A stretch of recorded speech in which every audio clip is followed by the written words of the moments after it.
வணக்கம் சிறுகளே, வணக்கம். எல்லாரும் கேட்டிருந்தீங்க அண்ணா லைவா பீச் ரொட்டி போட மாட்டீங்களா, கல்யாண வீடு, பர்த்டே பார்ட்டி, சாமத்திய வீட்டுக்கு அப்பம் போட மாட்டீங்கன்னு கேட்டிருந்தீங்க. இப்போ சொல்றேன், நான் ஃபுல்லாக ட்ரை பண்ணிட்டு இருக்கிறேன். அடுத்த ஆர்டர் கட்டாயம் செய்யறதுக்கு ட்ரை பண்றேன். என்ன சொன்னா பீச் ரொட்டி லைவா போட்டுக்கொண்டு 2-3 பேர் ஊர்ல போடுற மாதிரி உடனே ஃப்ரெஷ்ஷா பிசி கொண்டு இருக்கும் போது அதுக்கு ஒரு புஃபெட் கனவா கறி, இறால் கறி, ஆட்டிறச்சி கறி, கோழி இறைச்சி கறி, நண்டு பிரட்டல் கறி. ஸோ அப்படி போட்டு டத்தை வர எல்லாம் ரொட்டிக்கு இருக்க இப்படி இருக்கு. மரவள்ளிக்கிழங்கும் பூசணிக்காய் ஒரு பிரட்டல் கறி, பருப்பு வெள்ளை கறி. ஸோ அப்படி ஒரு புஃபெட் போட்டுட்டு நண்டு பிடிச்சாக்கள் நண்டு, இறால் பிடிச்சாக்கள் இறால், கனவா பிடிச்சாக்கள் கனவா, அப்படி ரொட்டியோட உடனே சுட அது நான் ட்ரை பண்ணிட்டே இருக்கிறேன். அடுத்த ஆர்டர் வெகு சீக்கிரம் அப்படி ஒரு ஆர்டர் ஒன்று செய்யறதுக்கு வெயிட் பண்ணி கொண்டிருக்கேன். அதே மாதிரி அப்பம் எத்தனை பேருக்கு அப்பம் செய்யலாம், எவ்வளோ பேருக்கு செய்யலாம்னு தெரியலை. ஸோ அதுவும் வெகு சீக்கிரம் என்னென்னு சொன்னால் என்ன செஞ்சாலும் பெஸ்ட்டாக செய்யணும்னு யோசிக்கிறேன். ஓகேயா, நானும் மனசை தான் சில இடங்களில் பிழை விடலாம். பட் நேற்று ஒரு ப்ரோக்ராம் செஞ்சேன். அந்த ப்ரோக்ராம் தந்தாங்களும் ரொம்ப நன்றி சொல்லணும். ஒரு நல்ல ஒரு ப்ரோக்ராம். அதே மாதிரி அவங்களும் கணக்காக ஃப்ரீடம் தந்தாங்க எனக்கு. நானும் அவங்களுக்கு எதிர்பார்க்காத அளவுக்கு எக்ஸ்ட்ரான்னு சொல்லி வடிவாக செஞ்சு கொடுத்தேன். ஒரு ப்ரோக்ராம் கையில் தரும்போது கையில் நான் எடுத்துட்டேன்னு சொன்னால் உங்களுக்கு தெரியும், இப்போ விலை வாய்ப்பு கூட. எங்களோட தமிழ் சாப்பாட்டுக்கு வெள்ளைக்கார சாப்பாடு நாங்கள் ஒரு ஆள் 100 பேர் இல்லை 500 பேருக்கும் தனியாக சமைக்கலாம். தமிழ் சாப்பாட்டுக்கு உங்களுக்கு தெரியும் எத்தனை ஆயிரம் கறி, அதுக்கு எத்தனை வெட்டு, எத்தனை சமையல், எத்தனை பெரிஞ்சிராம, அது இதுன்னு சொல்லி ரம்பையிலேருந்து கருவேப்பிலேருந்து அது சொல்லவே உங்களுக்கு தேவையில்லை, புரியும் நினைக்கிறேன். அதுக்கு இப்போத்த ப்ரைஸ் கஷ்டம். ஆனால் என்னட்டு உங்களுக்கு தெரியும் எப்பவும் ₹1-2 ப்ரைஸ் கூடத்தான். தந்தா ப்ரோக்ராம் தந்தினம்னு சொன்னால் ப்ரோக்ராமை வேறு லெவலில் செய்து கொடுப்போம். எங்களுக்கு தேவையான ஆக்களை போட்டு வடிவா அழகா நீட்டாக வேலை செய்து கொடுக்கலாம். இப்போவும் சில பேர் என்கிட்ட ₹1 வடை கேட்பினேன். ₹1 வடையும் சம்பளம் நான் ப்ரோக்ராமில் கொண்டு சர்வீஸ் பண்ணுறதுக்கு. அப்படி நான் செய்கிறேன் இல்லைங்க. அதே மாதிரி ரோல் எல்லாம் நான் லைவாக போய் செஞ்சேன்னு சொன்னால் ஓகே, போர்ஸ் பாய்ஸை உனக்கு ரோல், வடை இல்லை சர்பத் இதுக்கு இந்த விலை தான், மத்தியான சாப்பாட்டுக்கு இந்த விலை, பிறகு டெசர்ட்டுக்கு இதுக்கு இதுன்னு சொல்லி என்ன விலைன்னு சொல்லி. ஸோ நேற்றுலாம் ஒரு ப்ரோக்ராம் செஞ்சோம், அழகாக போச்சுது.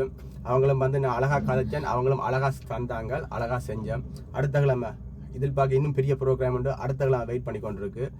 ஸோ என்ன சொல்ல வரேன்னு சொன்னால், கன பேருக்கு விளங்குது இல்லை. இப்பவும் ₹7, ₹6, ₹8 கொத்தரட்டி எடுக்கலாம்னு சொல்லி சிசில வெள்ளக்காரன் ரெஸ்டாரண்ட்ல கொடுக்குற சம்பளம் தான் நாங்களும் எங்கட வேலைக்காரருக்கு கொடுக்கணும். தமிழாக்கடை சாப்பாட்டுக்கு வேலை 4 மடங்கு அதிகம் கூட.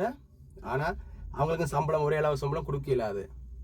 அடிமாட்டு சம்பளத்துக்கு வேலை செய்கிறவன் எங்கட வேலை கஷ்டம், தமிழன்னு சொன்னாலும். ஸோ அப்போ எங்கட சாப்பாடு எல்லாரும் ₹8, ₹7, ₹9 கேட்கறது. நான் அந்த விலையை கொடுக்குறேன் இல்லை. நான் எனக்கு ஒரு விலை வச்சிருக்கிறேன், அந்த விலைக்கு தான் சாப்பாடு கொடுப்பேன். அந்த அளவுக்கு குவாலிட்டியாக இறைச்சியம் வாங்கி கேட்பேன். சில பேர் கேட்கும்போது கேட்பினம் எனக்கு இந்த நாட்டு இறைச்சிலாம் இப்படித்தான் சமைச்சு தரேன், நான் அப்படி சமைச்சு தருவேன். ஆனால் குவாலிட்டி சமைச்சிட்டு வந்தால் குவாலிட்டி நல்லா இருக்கணும். இப்போ பிரியாணி போடுறோம் இப்போ பிரியாணி எல்லாம் வித்தியாசமாக லைவாக கொஞ்சம் வித்தியாசமாக செய்யணும்னு யோசிக்கிறேன். பானியோட ஷோ பண்ணணும்னு யோசிக்கிறேன். அப்படி சில பேர் ஓர்டர்லாம் இப்போ சொன்னாங்க. இப்போ அடுத்த அங்களுக்கெல்லாம் எல்லாம் பிரியாணி லைவ் ஷோ பிரியாணி தான். ப்ரோக்ராமில் லைவ் ஷோ பிரியாணி போட்டுட்டு மரக்கறி சாப்பாடு வைக்கிறோம், இறால் சாப்பாடு வைக்கிறோம், யாருக்கு என்ன பிளேன் ரைஸ் வைக்கிறோம், யாருக்கு என்ன பிடிக்குமோ அவை எடுத்து சாப்பிட்ற மாதிரி. எல்லாருக்கும் மரக்கறிக்காரர், மச்சக்காரர், நான் எல்லாருமே சாப்பிடக்கூடிய மாதிரி ப்ரோக்ராமுக்கு வாராக்கள் எல்லாருமே சாப்பிடக்கூடிய மாதிரி தான் நான் இந்த சாய்ஸ் இருக்கு. நான் பிரியாணி ஆட்டில் போட்டுறேன்டா அங்கே பிளேன் ரைஸுக்கு ஒரு கோழி இறைச்சி கறி வைப்பேன். அதே மாதிரி பிளேன் ரைஸுக்கு ஒரு மரக்கறி இருக்கும். மரக்கறி இப்போ கடலை, கத்திரிக்காய், பேட்டை கறியோ இல்லை பைத்தங்காய் கறியோ, அதோட மரவள்ளிக்கிழங்கு, பூசணிக்காய், வெள்ளைக்கறி, பருப்பு, அப்பளம், மிளகாய், வாழைக்காய் பொரியல்னு சொல்லி ஏதோ ஒன்று வச்சிருவேன்.